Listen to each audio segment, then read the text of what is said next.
À l'émission aujourd'hui, le premier concurrent sérieux du Ford F-150 Lightning, le Chevrolet Silverado EV.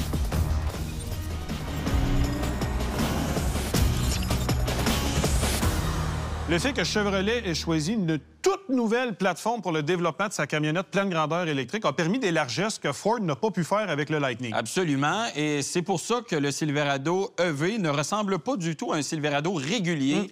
On remarque beaucoup de rondeur à l'avant, de gauche à droite, mais de haut en bas aussi. Tout est joufflu. Tout est joufflu, tout est vraiment fluide en matière de design. Moi, j'ai vraiment l'impression de voir un VUS plus qu'un camion pleine grandeur. Surtout au niveau de la devanture. Absolument. On reconnaît évidemment la traditionnelle, maintenant, signature visuelle des véhicules électriques chez Chevrolet. Oui, la ligne de DEL qui fait d'un bord à l'autre dans la devanture, qui a un peu de houle dedans parce que la portion qui est sur la carrosserie n'est pas parfaitement alignée avec celle qui est sur le capot. Ouais. Et ça n'a pas sa place dans un véhicule de ce prix-là parce qu'on le voit immédiatement quand le véhicule se déplace. Oui, et d'autres choses qu'on voit aussi, c'est un logo Chevrolet illuminé, mais qui tient sur rien. Illuminé et amovible, on peut dire ça quasiment comme ça. Donc, ça manque vraiment de sérieux en matière de qualité d'assemblage. Mais un détail intéressant, dans la portion supérieure, les feux de jour, vraiment de chaque côté du véhicule, on a 3 points qui vont s'illuminer à mesure que le véhicule va se recharger, nous donner une idée rapide du niveau de charge auquel la batterie est rendue. Et c'est en bleu, donc ça donne un petit côté électrique à la chose. Ouais. Et on a évidemment les principaux projecteurs qui sont, encore une fois, suivant la mode d'aujourd'hui, détachés. Absolument. Les projecteurs ADEL tout à fait classiques, pas directionnels ou autres.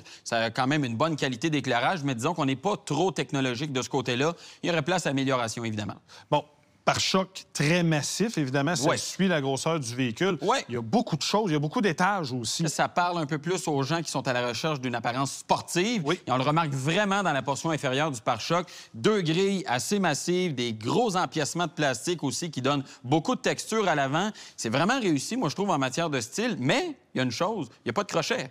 Pas de crochet de remorquage. Fait que faites pas de sport à risque de rester pris. Hein? Non, c'est ça, exactement. Et honnêtement, même si c'est une version RST, on devrait avoir des crochets à l'avant du véhicule. Honnêtement, il aurait pu en mettre 2 rouges qui se seraient agencés avec le logo RST. Ça aurait marché. Ça n'aurait pas nuit au désert. En tout cas, celle-là, je ne la comprends pas, mais pas du tout. Bon, moi non plus. Et comme toutes les autres camionnettes électriques, on a un coffre à l'avant. Bien, comme on n'a pas de moteur thermique, il y a de l'espace qui est disponible. On met cet espace-là à profit en mettant un coffre, évidemment. Oui. On est à 303 litres du côté du Chevrolet Silverado EV, ce qui est quand même 100 litres de moins ou à peu près que le Ford F-150 Lightning. Donc, on a un petit peu moins d'espace. Il n'y a pas d'espace en sous-plancher non plus. Et on a en plus, dans le fond du coffre, l'ensemble de réparation de pneus. Parce qu'on n'a pas de pneus de secours avec ce véhicule. Sac mal intégré, vissé. Là. Exactement. Ça prend toute la place dans le fond du coffre. C'est vraiment mal intégré. Honnêtement, le constructeur devrait le positionner ailleurs parce que ça nuit à l'utilisation du coffre avant du véhicule. Et on ne peut pas passer sous silence les gigantesques roues de 24 pouces. 24 pouces, c'est vraiment énorme, qui sont sportives en apparence, qui sont exclusives à la version RST. On a également les versions 3WT et 4WT qui sont munies de roues de 18 pouces. Et on voit la différence de niveau d'équipement entre les deux versions. On a aussi depuis peu version, par exemple, Trail Boss, version LT également, qui ont différents éléments de design. On le voit au niveau des roues, on le voit au niveau de la devanture, mais il reste que la version RST est la plus sportive en apparence. Maintenant, Sam, on va parler du nerf de la guerre. C'est une camionnette pleine grandeur. Absolument. On va parler de la caisse. Oui, on est à 5 pieds 11 pouces, quand même une bonne dimension. Oui. On a évidemment un panneau à l'arrière multiflex qu'on appelle. On peut l'ouvrir de façon traditionnelle. On a une marche un peu à la manière du haillon Multipro de GMC. Oui. Donc, ça permet d'avoir un bon accès à la caisse. On a aussi sur le côté des marchepieds intégrés au pare-choc. On retrouve ça chez GM depuis déjà longtemps. Un élément qu'on apprécie beaucoup pour monter facilement à l'intérieur du véhicule. Très fonctionnel. Ça, c'est bien pensé. On a dans la caisse plusieurs crochets d'ancrage dans le bas, dans le haut. On a des prises de mon côté. J'ai un panneau électrique ici. Là. On a un panneau électrique. On a 4 prises 120 volts, une prise 240 volts. Quand même intéressant. Le véhicule est capable de donner jusqu'à 7,2 kW dans la configuration actuelle, mais on peut rajouter une espèce de barre qui va se brancher dans le port de recharge et qui va donner un 3 kW supplémentaire pour un total de 10,2 kW. Quand même très puissant comme fonction de génératrice. Et il y a évidemment le fameux mid-gate qui est vraiment spectaculaire. spectaculaire parce que ça nous permet d'entrer littéralement dans la cabine. Mais tout d'abord, évidemment, il faut enlever l'espèce de recouvre-caisse à la qualité assez ordinaire. C'est un élément qui est de série, un recouvre-caisse souple, vraiment pas très encourageant en matière de qualité. Non. Mais quand c'est retiré, on peut rabattre la cloison médiane qu'il y a entre la caisse et la cabine. Ça permet donc d'avoir une distance, une longueur totale de caisse de 10 pieds, 10 pouces. Permet d'avoir vraiment une bonne fonctionnalité. On peut aussi rabattre de façon indépendante 2 panneaux, donc 60-40, pour avoir vraiment une fonctionnalité augmentée. C'est vraiment une caractéristique très intéressante. Oui. Faut être une personne assez forte ou 2 pour abaisser ça parce que c'est quand même assez lourd à manipuler, mais il reste que c'est une fonctionnalité qui est inégalée jusqu'à présent dans l'industrie automobile. Assemblage et finition maintenant, chez Chevrolet, des fois ça va très bien, des fois c'est assez ordinaire. De manière générale, les camionnettes pleine grandeur, c'est assez grossier la finition, mais là on en demande 120 000 Est-ce qu'on a fait un petit effort supplémentaire? Bien, on a vu à l'avant la ligne lumineuse qui est mal alignée, le logo également qui est mal fixé. Autrement, la qualité de finition est plutôt bonne. Les panneaux sont bien alignés, bien assemblés entre eux. Qualité de la peinture, c'est tout à fait acceptable. Il y a de la pleure d'orange, mais on sait qu'avec une peinture noire, ça ressort plus cette caractéristique-là. Et dernier point, le port de recharge qui est situé à l'arrière du véhicule. Ça, c'est carrément une erreur selon nous parce que quand on remorque avec le véhicule, ça rend beaucoup plus difficile la recharge. Donc, c'est préférable d'avoir un port de recharge normalement à l'avant.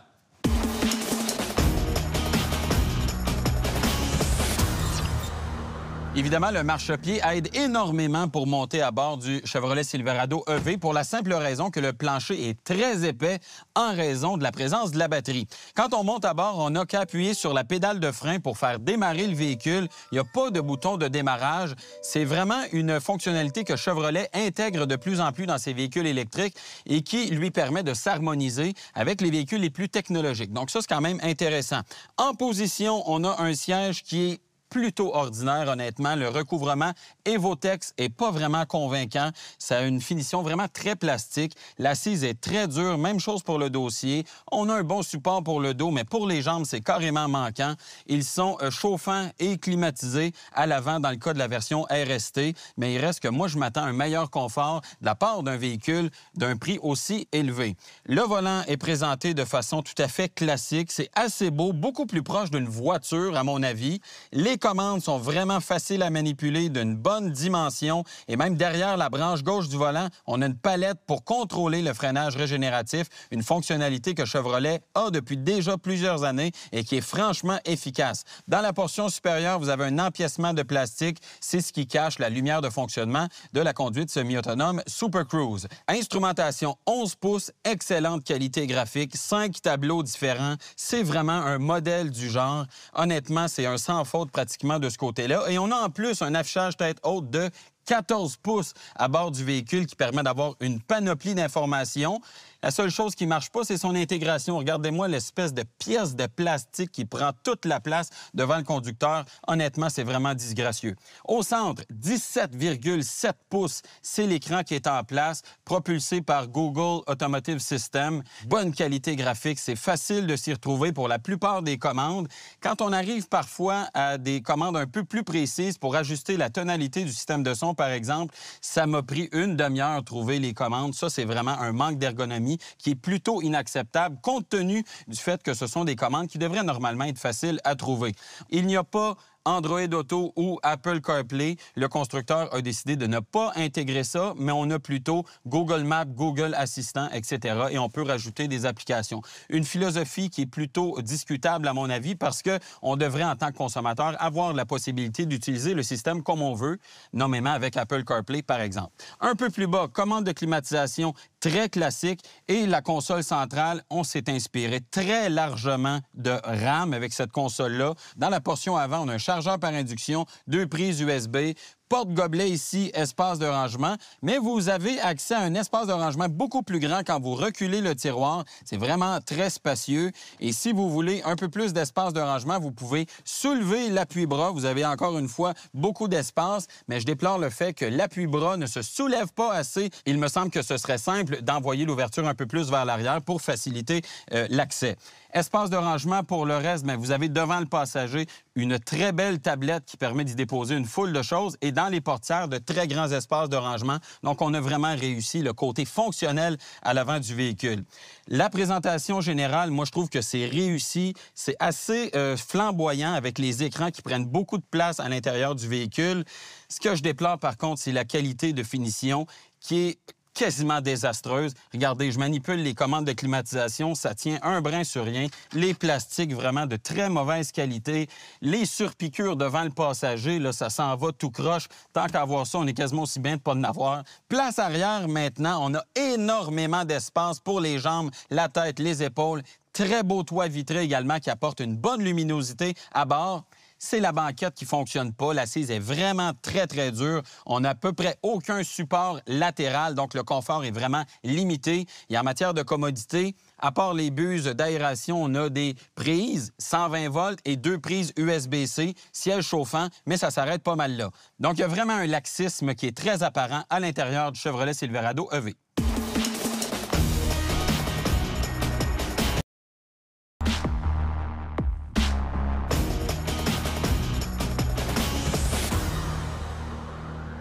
Les propriétaires de camionnettes pleine grandeur font beaucoup d'activités de manière générale, du remorquage. Là, on a un magnifique bateau et on totalise plus de 15 000 livres à déplacer ce matin, Samuel. Oui, quand on combine le poids du camion et du bateau, c'est une charge de 8 000 livres qu'il y a à l'arrière du Silverado. On sait que les camions électriques ont souvent la propriété d'être très puissants et on a une charge adéquate pour le tester. On va faire ça.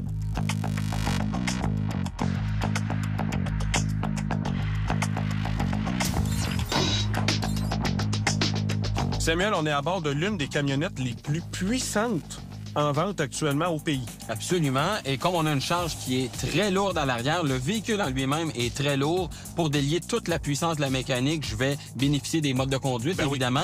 Oui, le mode remorquage, c'est vraiment obligatoire avec une charge comme ça à l'arrière du véhicule. À propos. Hein? À propos. Et pour délier toute la puissance, j'utilise le mode Wide Open Watts. Ouais, c'est comme ça qu'on pourrait le dire. Et ça permet vraiment de mettre à l'avantage du camion le 750 quelques chevaux, 780 quelques livres-pieds de couple.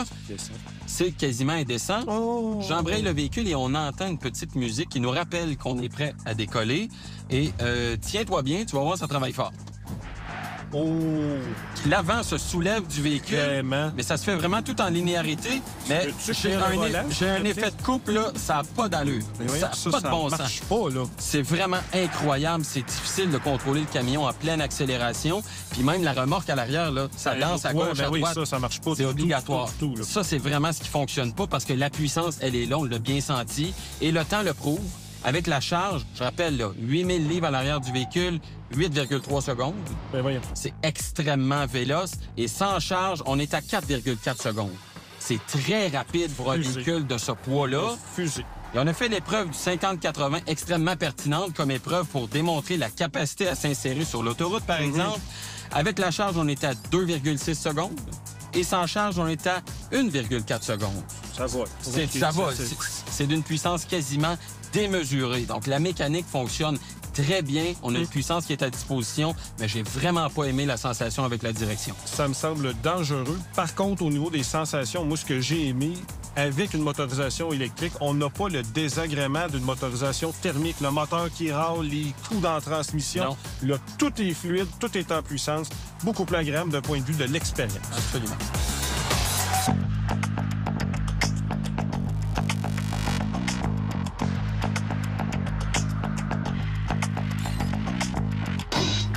Samuel, on va faire maintenant l'exercice de freinage, le 100 km/h zéro. Absolument. Naturellement, on a enlevé la remorque. Oui, absolument. Et ce qui est vraiment drôle, c'est que là, j'accélère évidemment pour atteindre le 100 km/h pour l'épreuve de freinage. Et malgré tout, je sens l'effet de couple. On aurait pu penser que sans la remorque, on le sentait pas, mais c'est vraiment pas le cas. Donc, il y a vraiment un problème au niveau de la gestion, de la livraison de la puissance dans ce véhicule-là.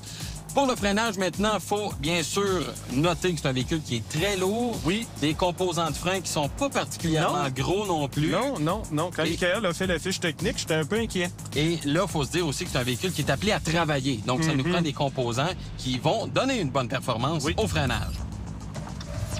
Et que ça plonge, hein?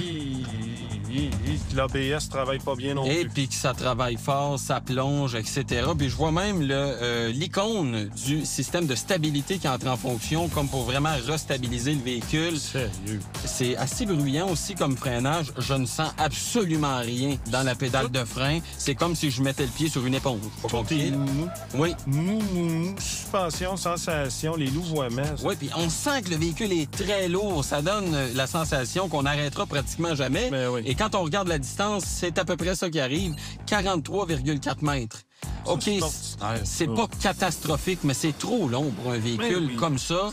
On a vu des meilleures performances du côté du F-150 Lightning qu'on a testé l'année passée. Faut quand même souligner que le Lightning est passablement plus léger que lui. C'est sûr. Donc là, on réalise que oui, on a une plus grosse batterie, on a plus d'autonomie. Mais malheureusement, ça impose un compromis en matière de distance de freinage.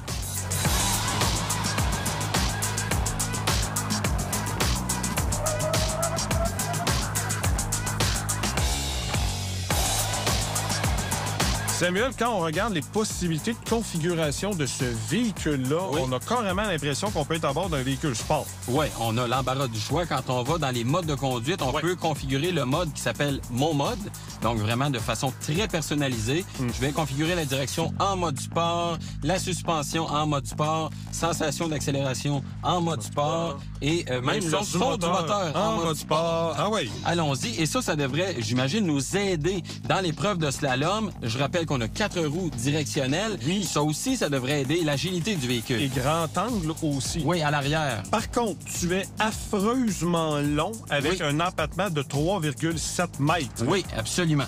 Eh boy, Oui, les mouvements de caisse sont épouvantables. Oui, ça brasse gauche-droite, mais je dirais que la direction me permet, somme toute, considérant la taille du véhicule, de garder un semblant de contrôle. Mais t'es démultiplié, là. Oui. Parce qu'écoute, là, il te manque de bras pas à peu près, là. Mais elle est précise au moins, la direction. Oui. Je comprends bien ce qui se passe avec le véhicule. Et le train arrière, on le sent très, très bien aussi. Ouais. Qui tasse littéralement à l'arrière, là. Ça donne, somme toute, une agilité qui est correcte, j'ai envie de dire, pour un véhicule aussi gros, aussi large, aussi haut que ça.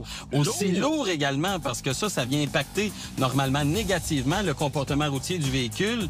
Et là, ben, on sent que le véhicule est lourd, mais peut-être pas à la hauteur de ce que le poids nous laissait penser. Oui, et je dois admettre que je suis agréablement surpris du rendement général. Et sais-tu quoi? Sans doute que les pneus de 24 pouces, qui sont outrageusement grands, nous ont donné un coup de main dans cette épreuve-là. La semelle est quand même assez large. On a du 275 aux 4 roues, là. Oui.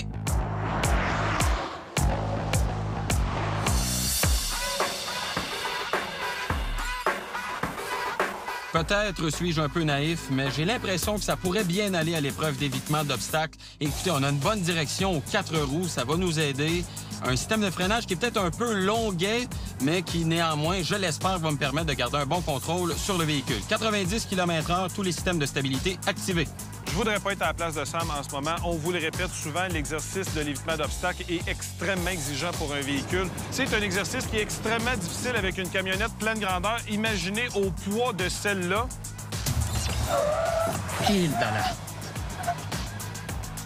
J'ai tout perdu, complètement. J'ai perdu le système de freinage. Écoutez, la pression du système de freinage a carrément été relâchée, sans doute pour que le véhicule conserve une certaine stabilité, mais moi, ça m'a enlevé tout sentiment de contrôle. Même du côté de la direction, les roues directionnelles arrière ne m'ont pas permis d'éviter l'obstacle. Je l'ai même frappé de plein fouet. Le rétroviseur de la porte conducteur l'a accroché. Donc, pour l'évitement d'obstacles avec le Chevrolet Silverado EV, c'est un échec cuisant. Hey, hein? J'ai fait mon possible. Oui, mais lui, clairement, il n'y avait pas beaucoup de pouvoir, de toute évidence. Non, évidemment, c'est le poids du véhicule combiné aussi à l'inactivité des systèmes. J'ai envie de quasiment dire ça de cette façon-là. J'ai vraiment manqué de force de freinage. J'ai appuyé. C'est comme si le véhicule avait enlevé toute force de freinage dans le but de restabiliser, évidemment, les mouvements du véhicule. Et ça ne m'a pas aidé du tout. J'ai vraiment eu l'impression d'avoir perdu le contrôle. Bien, je te confirme, en tout cas, que tu n'avais clairement pas le plein contrôle parce que tu as déplacé l'obstacle principal, pas juste les petits cônes, l'obstacle principal de quasiment majeur, 2 pieds. Ouais. Lui, il est là, il est supposé être là-bas. Tu as des traces de frein tout le long. Et regarde la longueur aussi. J'ai même vu de la fumée dans mes rétroviseurs. Je te confirme que tu as bien marqué la piste. Donc, c'est une catastrophe assez monumentale. Échec.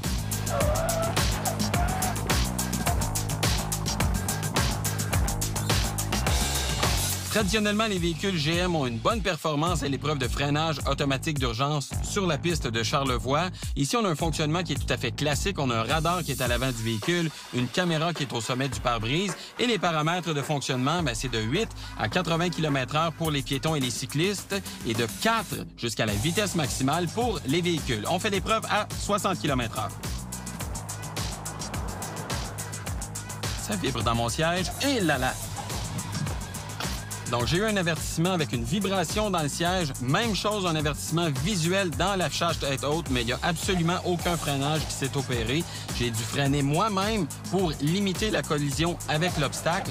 C'est plutôt décevant, compte tenu du fait que les véhicules GM, généralement, performent bien à cette épreuve et ça confirme que ça va plutôt mal pour le Chevrolet Silverado EV sur la piste. Maintenant que c'est terminé, je récupère Luc Olivier et on s'en va sur la route. C'est pas un secret pour personne que j'aime pas le comportement d'une camionnette. Je trouve que c'est sautilleux, c'est désagréable à conduire sur la route. Il y a une exception, par contre, c'est le Ford F-150 Lightning. Dû au poids de sa batterie, la configuration de ses suspensions, le véhicule est mieux assis sur la route. Oui. Est-ce qu'on est en droit de s'attendre à ce genre de comportement-là avec le Silverado électrique? Oui, absolument. Le poids, évidemment, très élevé du véhicule, mais on a une suspension assez technologique, pneumatique aux 4 roues. On peut régler la fermeté par l'entremise de l'écran central. Oui. Et cette suspension-là va lire la route pour s'ajuster en temps réel. Honnêtement, ça améliore de beaucoup le comportement routier. Indépendante aux 4 roues aussi, ça donne un coup de main. Là. Vraiment. Donc, c'est un véhicule qui se comporte assez bien sur la route. L'aspect, moi, qui me tente un peu plus, c'est les roues de 24 pouces. Ouais. Elles sont énormes et on sent tout de même, malgré la suspension très technologique, on sent la fermeté. Écoute, on a 61 livres de pression à l'avant, 65 livres de pression à l'arrière dans les pneus. 2 roches. C'est vraiment très, très rigide et ça, on le sent en conduite. Malgré les pneumatiques, il y a un contre-coup de cette configuration-là au niveau des roues. Oui, absolument. Ça, c'est vraiment l'aspect qui est un peu tannant. Mais en revanche, moi, je m'attendais à ce que ce soit un véhicule qui soit vraiment très encombrant à conduire, avoir une impression de lourdeur, d'encombrement. C'est vraiment pas ce que j'ai ressenti, dans le sens où, en ville, avec la direction aux 4 roues, la calibration de la motorisation aussi, qui fonctionne bien, qui répond bien, un bon freinage régénératif aussi, ça en fait un véhicule qui est agile sur la route. Moi, j'ai trouvé ça intéressant. On sent le poids du véhicule, là, honnêtement. Surtout en virage. Surtout en virage et quand on essaie de le conduire de façon un peu plus dynamique. Mais pour une conduite, disons, urbaine ou dans des situations où c'est un peu plus contraignant, j'ai été agréablement surpris de cet aspect-là. Mais ça demeure un véhicule qui est énorme. Ah, bien, absolument. Heureusement, on a les éléments dont tu as fait mention parce que ça demeure un véhicule qui est extrêmement encombrant à stationner, pareil. Oui, ça, c'est très clair. Freinage régénératif, on a déjà parlé du côté de chez GM que c'est bien maîtrisé. Bien calibré. Bien calibré. Généralement, tout le moins. Là, je suis en mode le plus fort. Regarde bien ça. Ouais, quand même assez puissant. Assez puissant. Ça ralentit quand même pas si mal. Il y a moyen de le calibrer différemment pour avoir un peu moins de force. Il y a aussi la palette derrière le volant, derrière la branche gauche.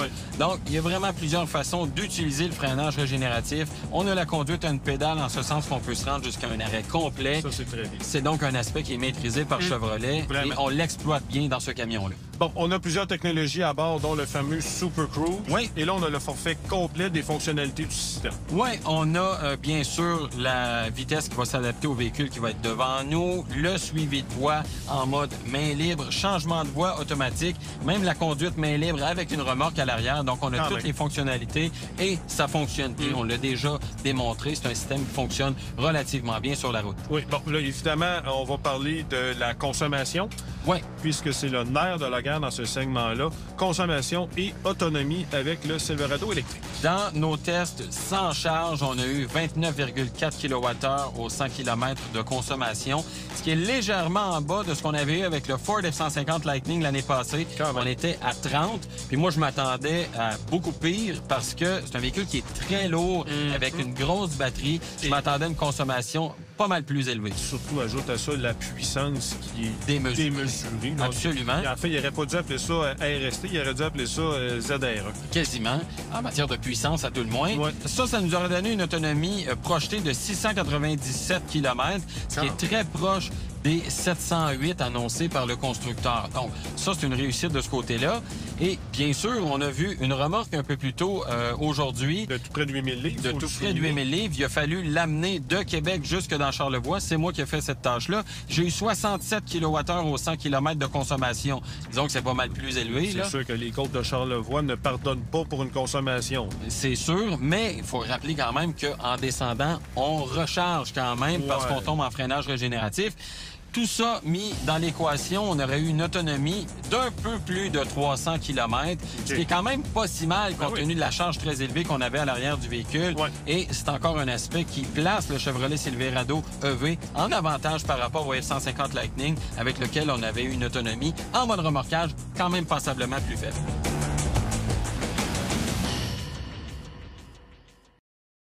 Maintenant, quels sont les pour et les contre officiellement? Bon, les points positifs, performance de la motorisation qui est bonne, l'autonomie également qui est à souligner, c'est une force du produit, et la polyvalence, notamment avec la cloison médiane qui peut se rabattre, qui donne beaucoup de possibilités. Du côté des points négatifs maintenant, épreuves de sécurité qui ont été échouées, le poids très élevé qui a un impact dans à peu près tous les aspects de la conduite du véhicule et la finition qui est perfectible pour notre modèle de l'année 2024. Là, je nous vois venir gros comme le bras. C'est un produit qui est impressionnant, qui nous a saisis à bien des égards, déçus à bien d'autres. Mais qui manque de maturité. C'est comme ça qu'on peut résumer le tout. Et on sait déjà, on a constaté que notre modèle est un véhicule de début de production et déjà pour 2025, GM a resserré les boulons. Mais quand même, on va laisser le temps au produit de s'établir, laisser le temps au constructeur également de resserrer le tout de façon globale sur son véhicule. C'est pour ça qu'on place le véhicule en évaluation.